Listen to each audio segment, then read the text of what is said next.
देखिए भारतीय जनता पार्टी पर इस बार ताला लगने जा रहा है, इसलिए घबरा रहे हैं ये लोग।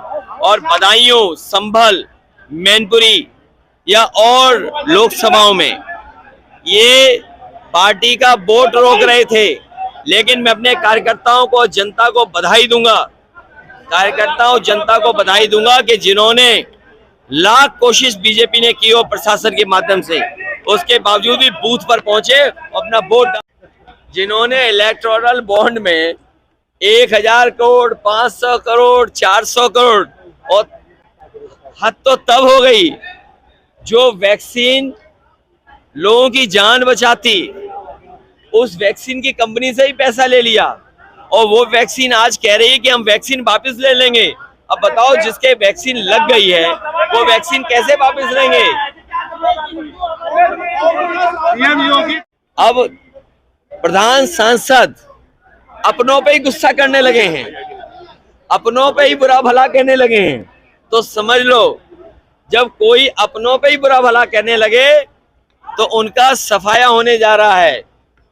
400 पार थे, ये 400 हार होने जा रही है इनकी। इसीलिए जो अहंकार का था नारा, जो नारा इसलिए था कि संविधान बदल देंगे, तो अब वो घबरा गए हैं। अब उनके यहाँ से 400 पार नहीं कह पा रहे हैं, इसीलिए देखा उनकी भाषा बदल गई, उनके शब्द बदल गए। इसलिए नौजवान, किसान और आम जनता इनको हटाने जा रही है। चलिए, राम मंदिर देखिए, कोई खतरे में नहीं है। बीजेपी को जनता से खतरा है।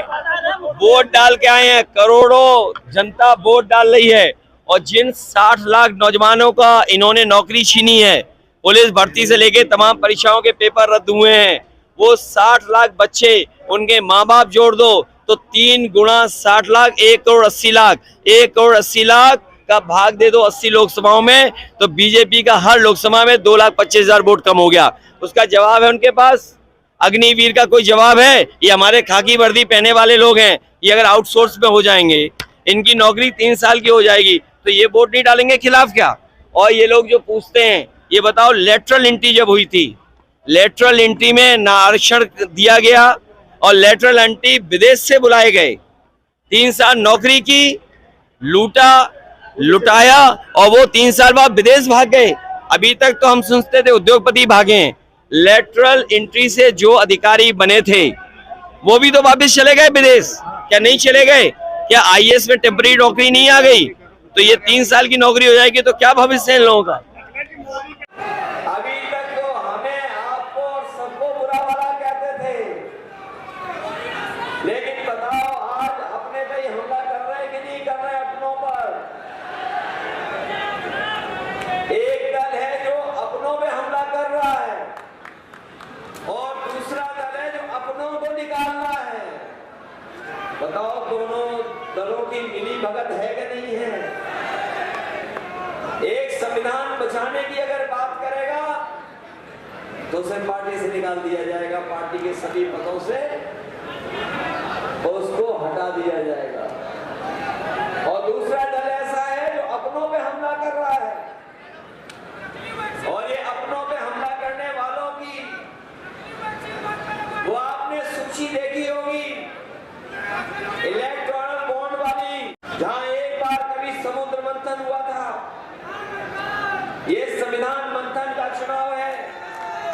एक तरफ वो लोग हैं जो संविधान को हटाना चाहते हैं, संविधान को बदलना चाहते हैं, दूसरी तरफ हम समाजवादी और इंडिया गठबंधन के लोग हैं जो संविधान को बचाना चाहते हैं, बाबा साहब भीमराव अम्बेडकर जी का संविधान को रक्षा करना चाहते हैं।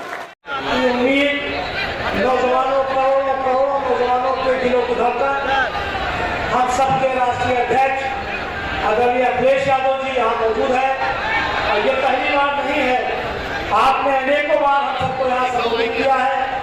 आपके लिए इतना प्यार, इतना आदर है। वो हमारे राष्ट्रीय अध्यक्ष की जोड़ी में कैसरगंज रहेगी, लेकिन मेरे साथियों, मैं कहूंगा कि अगर भगत राम मिश्रा को ऋषि, मनीषी और तपस्वी जिता करके भेजेंगे, और